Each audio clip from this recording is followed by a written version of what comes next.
everyone, and welcome to this month's Qubit Network's Not-for-Profit Spotlight. Today, I'm very blessed and honored to be here with Viki Brown, who's the Executive Director and co-founder of Dustin's Place. Yes, hello. Yeah, thanks for being here. Thank you for choosing us. Thanks for letting me come here, Yeah. right? So we are at Dustin's Place headquarters here in Plymouth, Indiana. Yes. All right, so tell me a little bit about Dustin's Place. Yeah, Dustin's Place is a children's grief center. We provide grief support to children and families after the death of an important person in their life. We do that at no cost to the families, and we do that both here as well as throughout the community in school groups and community crisis teams and such. So. Yep. And so you've been doing this since? We opened in 2019. So Right. in November, we will be celebrating 5 years. That's awesome. Yeah, it's incredible to think about what all has happened in that short amount of time. Yeah, and so some of the things that we were talking about, before we started filming this was, this is a bigger problem than maybe some people think. Yeah. Right? So talk to me about the numbers. So 1 in 10, like. Absolutely. Yeah. So backstory, Yep. Dustin is my late husband. He died on August 2nd of 2016 in a single car accident on his way home from work that day. We were 34 years old, and we had 3 young children. Kathan was 6, Liliana was 5, and Dean was 11 months old. And so in a moment, I became a 34-year-old widow, single mom. Not the plan that I had set out in our life. Right. Not anything I was even aware could occur. But through that, my eyes were opened to how great of a need it was. And so through opening Dustin's Place and now getting my master's of thanatology and my grief counseling certification, I just have done a ton of research to realize what it is. So the numbers, Childhood Bereavement Estimation Model states that 1 in 10 children in the state of Indiana will experience the death of a parent or a sibling before they turn 18. Yeah, that's crazy. Yeah, so that's a parent or a sibling. Yeah. That's not a grandparent, that's not a caregiver, Right. that's not a neighbor or a classmate. Right. We only have the stats for parents and siblings. Yeah.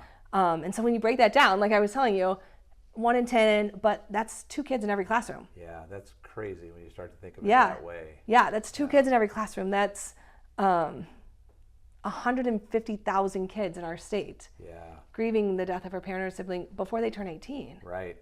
And then you said about half of those are from? Yeah, so in our county, in Marshall County, 1 in every 5 deaths is a parent due to overdose. Wow. And so we're really focused here on how do we serve our community and how do we serve them well? What are those exact needs that we have? We know we know children are grieving now. Yeah. I didn't know that.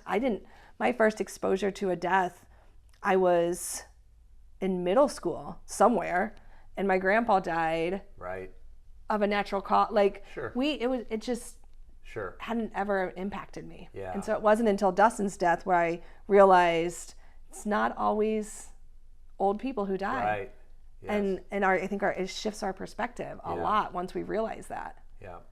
So you have a nice facility here in Plymouth that some generous folks have allowed you to use, and so you give me a little tour here. So so walk me through like kind of what that what the programs look like, and I know you do things here on a pretty regular schedule, but then you also go to the schools as well. So maybe talk through just both of those. So I think one of the biggest things for us is to recognize that grief is not pathological. Right.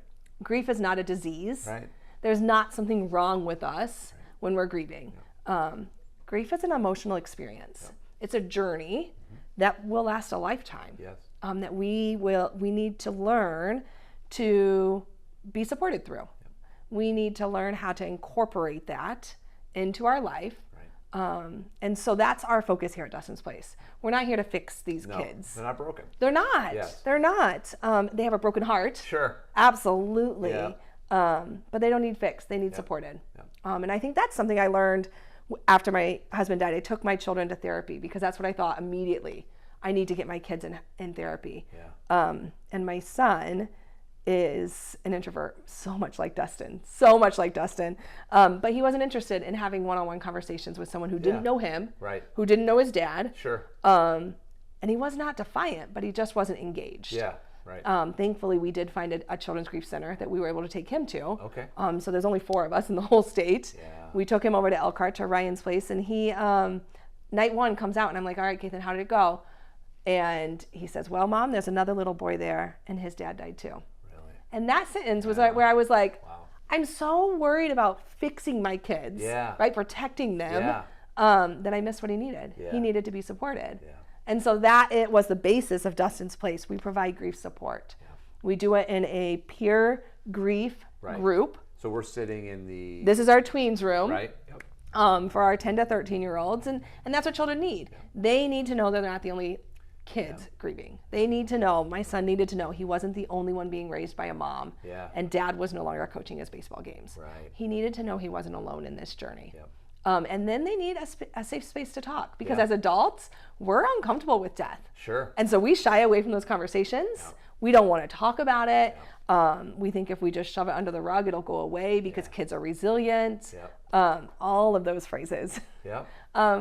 But what we know is if we provide them a safe space to talk through their grief, to express the emotions, whatever they are that they are feeling, and to know that they are not alone, they will gain coping skills. They will gain lifelong skills on how to experience that grief storm when it comes, because it will come. Yes. 8 years after Dustin died, and I'm still having difficulty on random days, or something smells like him, right? Like they come forever. Yep. And so we do that in peer grief support groups. We do our littles, which is our 4 to 6. Yep. We do our mids, which is our 7 to 10-year-olds. Yep. Our tweens, which is our 10 to 13-year-olds, and our teens, which is our 14 to 18-year-olds. Gotcha. We know kids grieve best with kids their own age. Yep.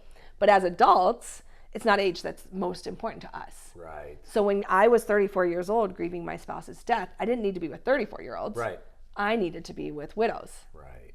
And so our adult groups are set up in that capacity. Gotcha. So we have our parent of a child loss group. We have our spousal bereavement group.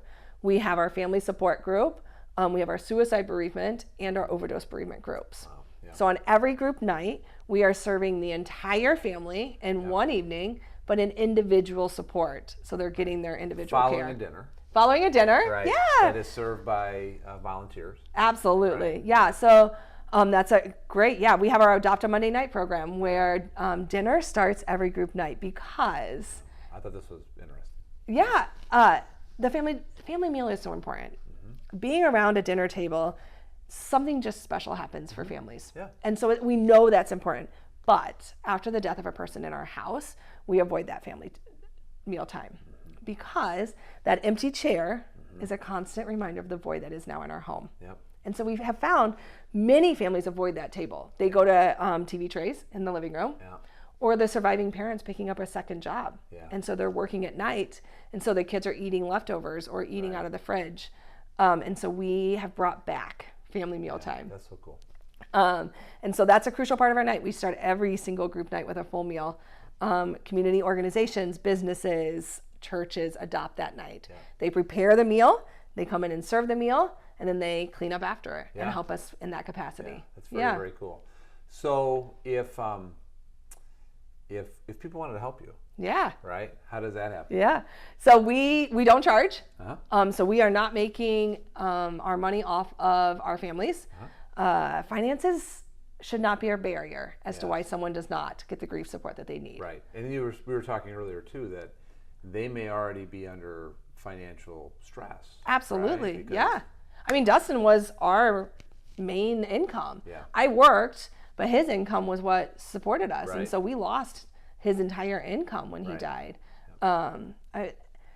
If you don't have life insurance, I mean, families are losing homes. Yes. There's so much that comes with a death that we don't think about beyond the emotion. Right. And so finances should not be the reason why a family does not receive the grief support that they need when they need it. So if somebody wanted to donate money, right? You clearly take it. We will always take financial donations. They can donate through our website. They can mail us a check. Okay. We also have an Amazon wish list. Oh. Because one of the things that we do here every single group night is crafts. Yeah. We talked about how we talk through whatever that program is for the night. So maybe it's anger, maybe it's nightmares and dreams. Sure. And then they make something to take home with them to remind them about the discussion, but also to cope with whatever it is we've talked about. Right. And so those craft supplies add up quickly. Yeah, no doubt. So we do have an Amazon wish list that they could purchase items off of, and it gets mailed directly to us. Nice. As well. Yeah. And then obviously if you're local to the Plymouth area, there'd be opportunity to serve food and stuff as well. So, yeah. Or facilitate. Sure. Because there isn't a experience requirement to be one of our facilitators. So if you're a local and this is pulling at your heartstring, right? We're called to serve the widows and the orphans. Yeah, right. It's a command. Yeah, for sure. And so if it's pulling at you, you could be one of our group facilitators. We do all of our training in-house. It's a 2-day training where we train on what is children's grief. How do you sit with someone who's grieving? Yeah. How do you facilitate a conversation? It's different than a one-on-one conversation, but it's a skill that can be learned. Yeah. And our facilitators come from all walks of life. Interesting. We have teachers, we have therapists, we have mechanics, we have retired heart surgeon. Literally all walks of life. That's cool. Yeah, so cool. You can volunteer in that capacity. And if people want to learn more, I assume you have a website? We do. Facebook and all those fun things? We have a website, www.dustinsplace.org. Okay. Yeah. All of this is on there. And then we do have our annual gala coming up. Okay. That is Friday, November 1st. And actually, timing-wise, this morning we released sponsorships and tables out to the public today to join us for that. It's a huge formal dinner night. Okay. Up in South Bend at the Four Winds Resort. We have around 400 individuals that come. Wow. We serve dinner. We have a live band, Blammo, comes and celebrates with us. And this year will be our 5-year anniversary. Oh, so we will make it a big celebration. And very cool. So they can get involved by buying a table off of our website. All right.